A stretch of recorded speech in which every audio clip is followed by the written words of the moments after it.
Ministro Carlos Aires Brito, ministro aposentado do Supremo Tribunal Federal, integrou uma das mesas de debates do seminário Reforma Política Já, uma parceria da OAB São Paulo com a TV Cultura, evento realizado no dia 29 de janeiro. Ministro, obrigado por atender aqui a Web TV OAB São Paulo. Prazer meu estar aqui com você, Paulo Henrique. Ministro, fazendo um balanço deste seminário, na avaliação do senhor, qual é o principal ponto, diante do leque enorme que o tema reforma política abre, qual o principal ponto que se deve atacar? Eu acho que reforma partidária. Produzir leis, se necessário emendar a Constituição, para tornar os partidos políticos instituições que encarnem, né, a representação ideológica da sociedade e que façam essa mediação necessária entre o eleitor e os candidatos, a cargos eletivos, entre os candidatos e o parlamento, por exemplo, nos 4 níveis federativos. Agora, diz-se muito a respeito da reforma política que é preciso ter atenção para onde vamos caminhar. É possível que se tenha algo pior, ou até mesmo, eu diria, algo que contrarie a Carta Magna. O senhor, como ex-ministro do Supremo, o senhor enxerga esse papel do Judiciário de resguardar a Constituição nas mudanças que podem ocorrer? Primeiramente, eu complemento a sua pergunta inicial, dizendo que a prioridade das prioridades, né, no plano das reformas, é o tema dos partidos políticos.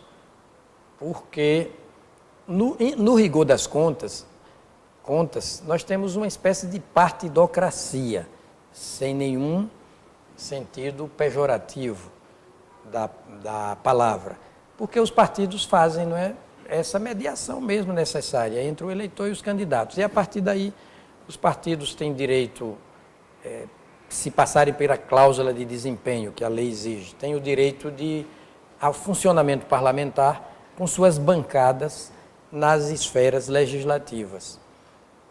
Muito bem. Agora, quanto ao judiciário, e ainda voltando, nessa medida, quando se aprimora a estruturação e a funcionalidade dos partidos, de uma só cajadada, o que se tem? Né? A autenticidade da representação ideológica da sociedade e ética na política. É de que mais nós precisamos, não é? De ética na política, que é um tema hoje planetário, tanto quanto o meio ambiente ecologicamente equilibrado e a própria democracia. Agora, o papel do judiciário não é governar, é impedir o desgoverno, é fazer com que a Constituição governe quem governe.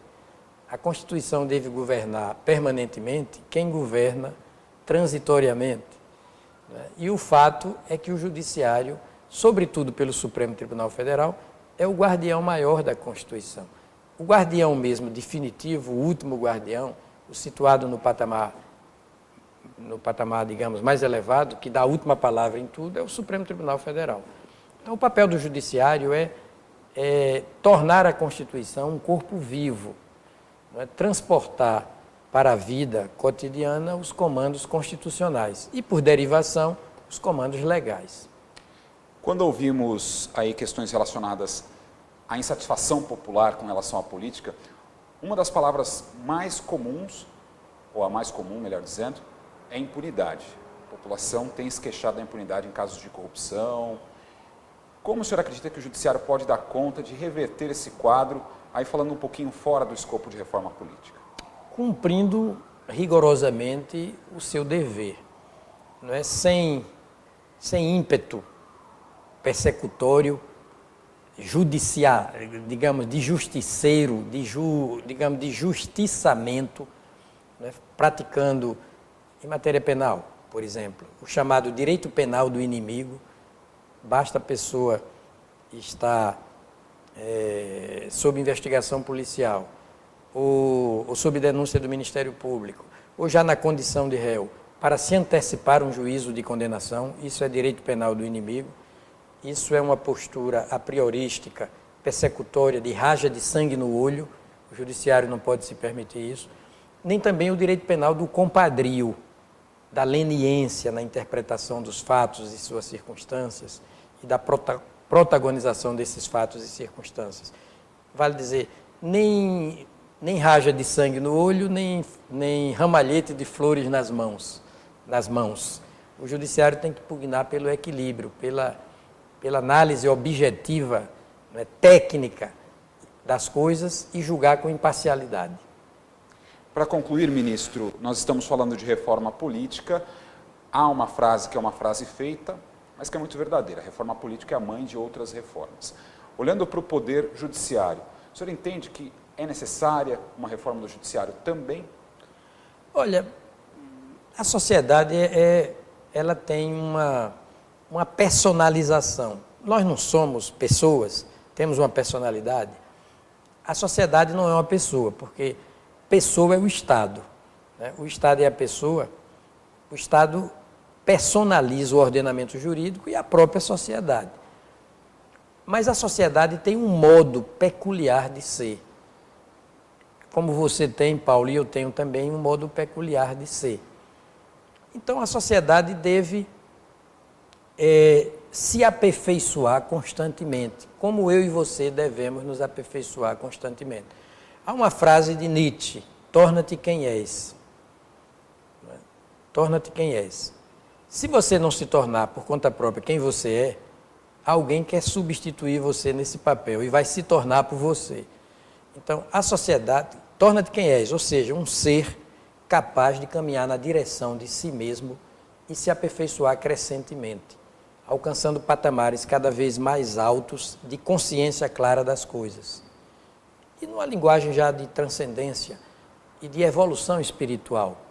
Assim também a sociedade deve caminhar na direção dela mesma, de aperfeiçoamento democrático, ético, cívico, não é? Permanente, confiando mais nela mesma do que nos governantes, mais nela mesma do que no Estado, tomando a dianteira do processo de reforma qualitativa das coisas. A sociedade deve tratar os governantes à rédea curta, e o Estado com desconfiança. Ela só pode confiar nela mesma. Então ela sabe que precisa de uma reforma política diante dessa subrepresentação política. Ela não se sente autenticamente representada nem pelos parlamentares, nem pelas chefias executivas, nem pelos partidos políticos. É chegada a hora de uma qualificação na prática, verdadeira, não é? E se a sociedade não se achar capaz disso, está tudo perdido. Eu acho que a democracia facilita essa assunção de responsabilidade, de liderança pela própria sociedade. O senhor entende, então, que reforma do judiciário é necessária também? Então, afunilando para a sua pergunta, a reforma do judiciário é também necessária, no seguinte sentido. Nietzsche ainda disse: o contrário da verdade não é a mentira. O contrário da verdade são as nossas convicções. Então nós precisamos o tempo todo nos policiar, nos livrar até de nossas convicções, a menos que a gente a submeta a uma análise criteriosa do ponto de vista lógico, né? E cheguemos à conclusão de que elas realmente devam permanecer. Então eu tenho que me livrar de mim mesmo, das minhas convicções empedernidas, não é que elas podem estar estratificadas, vencidas, superadas. E por amor a mim mesmo, ao meu ego, né, eu continuo professando essas convicções. Assim é a sociedade. Tem que livrar os juízes deles mesmos, tem que livrar os políticos deles mesmos, né, forçando-os cada vez mais a se liberar dos impulsos de venalidade, de pose, de preconceito, de prepotência, de comodismo, né, se desatualizando tecnicamente. Por isso que eu disse, a liderança é da sociedade. Então, é preciso, o tempo inteiro, caminhar na direção do aperfeiçoamento de cada um de nós, dos juízes, dos políticos, para que todos compreendam o seguinte, por exemplo, agente público desonesto não tem futuro. Político público, político partidário, logicamente,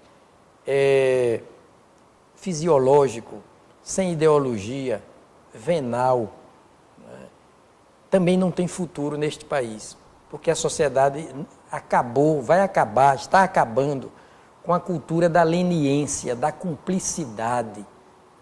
Não se pode passar a mão na cabeça de quem ofende a sociedade. Tem que se ser radical. Eu posso me dar a virtude do perdão, eu individualmente, mas a coletividade não pode se dar a virtude do perdão quanto aos seus ofensores.